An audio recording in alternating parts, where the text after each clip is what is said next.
이 집은 좋은 데 놀러 갔네. 애들한테 교구도 책도 잘 사주네. 육태우 SNS를 보며 오늘도 작아지는 나를 발견합니다. 우리 아이도 어서 땡땡을 사줘야 하나? 우리 아이도 어서 땡땡을 시켜줘야 하나? 아이의 좋은 경험을 위해 그리고 발달과 행복을 위해 무엇을 해야 할지 걱정되며 조급하고 불안한 마음이 드신다면 오늘의 영상을 꼭 확인해 주세요. 안녕하세요. 책류가 리리마입니다. 오늘은 김은태 작가의 부모가 되어가는 중입니다를 소개드리며 발도르프 육아에 대해 함께 생각해 보려 합니다. 부모 노릇 쉽지가 않습니다. 먹이고 입히는 것만 해도 신경 쓸 게 많은데 세상에는 번쩍번쩍 빛나는 많은 것들이 우리를 향해 외치지요. 너 아이를 사랑하지? 사랑하는 아이를 잘 키우려면 바로 이게 필요해. 이게 있어야 아이가 행복해져. 이게 있어야 좋은 부모가 되는 거야. 자꾸 보고 있자니 솔깃합니다. 그러고 보면 다른 엄마들은 아이들에게 잘만 해주는 것 같은데 나만 제대로 챙겨주지 못하는 것 같아 속상합니다. 그러나 한정된 시간과 예산에서 그 모든 걸 다 해줄 수도 없으니 많은 것들을 비교하고 검색하느라 자꾸 내 눈은 스마트폰 속으로 빠져듭니다. 그런데 아이가 원하는 것이 정말 그것이 맞을까요? 우리 아이는 정말 그것이 있어야 행복할까요? 아이는 발달에 맞게 자기에게 필요한 것들을 원한다고 합니다. 그렇다면 아이가 필요한 것, 아이가 원하는 것은 무엇일까요? 그것을 알려면 우리 부모가 아이의 내적 욕구를 잘 알아야 합니다. 그리고 아이의 내적 욕구를 잘 알려면 아이를 바라보고 잘 관찰하면서 아이의 입장에서 느끼고 생각하는 것이 필요합니다. 우리 아이를 온전히 사랑하기 위해 우리는 아이를 향해 마음을 열고 이해하는 것이 필요합니다. 우리 아이는 요즘 무엇을 원하고 있을까요?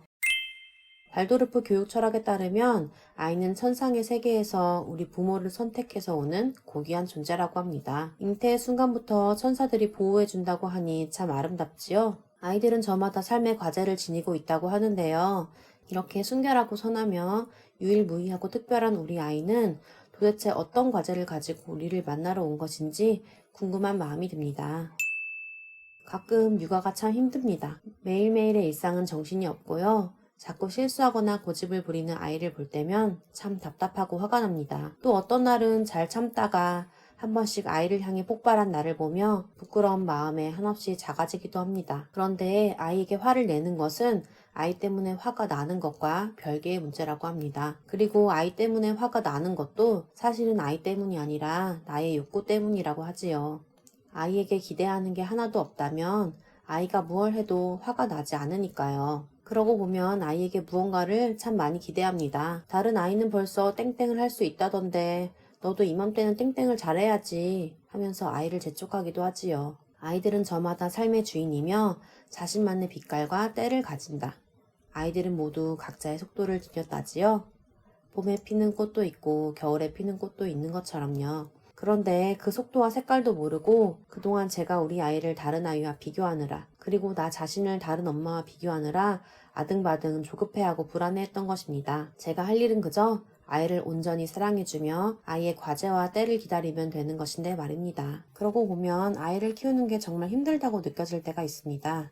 그 이유는 아이에게 필요한 게 무엇인지 확신이 들지 않아서이기도 하지만 부모로서 우리도 우리가 원하는 삶이 무엇인지 분명하지 않기 때문일 수도 있다고 하네요. 아이의 시간을 기다리며 아이를 제대로 이해하기 위해서는 아이뿐만 아니라 우리 자신도 잘 알아야겠습니다. 부모인 우리의 모습은 물론 그냥 그 자체로서의 나도 잘 이해해야겠지요. 우리는 아이를 키우는 부모이지만 우리 삶의 중심은 아이가 아니라 우리 자신이기 때문입니다. 내가 누구이고 어떤 장단점이 있으며 또 어떻게 해야 성숙한 사람이 될 수 있는지를 배우고 실천하는 것이 중요하겠습니다. 매일매일 아이를 잘 키우기 위해 먹이고 입히며 일상생활에서 열심히 노력하는 것도 중요하지만 때로는 현실이라는 발판 위에 서서 아이에게 진정으로 어떤 것이 필요할지 이상을 바라볼 수 있는 적절한 균형이 필요하고요. 그리고 그렇게 스스로의 생각을 돌아보며 나만의 양육 원칙을 세우는 것이 흔들리지 않는 부모로서의 삶에 참 중요한 일입니다. 이 과정에서 우리는 아이를 키우며 얻는 기쁨과 슬픔을 우리 자신의 온전한 성장으로 연결시켜 삶의 중심을 잘 잡을 수 있을 테니까요.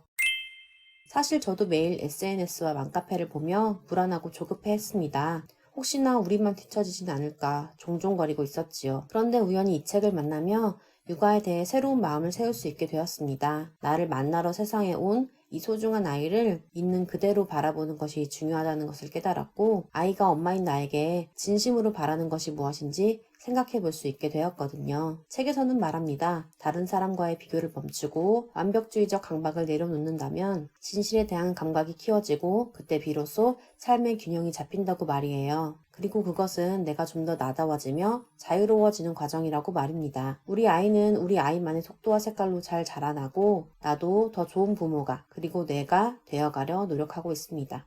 여러분도 부모로서 그리고 인간으로서 나와 아이의 삶 전반에 대해 더욱더 깊게 생각해 보고 싶다면 얇고 작으며 어렵지 않게 쓰인 이 책을 꼭 읽어보시길 권유드립니다. 나와 아이들의 진정한 행복을 위해 나만의 육아 방향을 세우는 데에 이 책이 큰 도움이 될 수 있으리라 생각합니다. 이상 책육아 리리맘이었습니다. 감사합니다.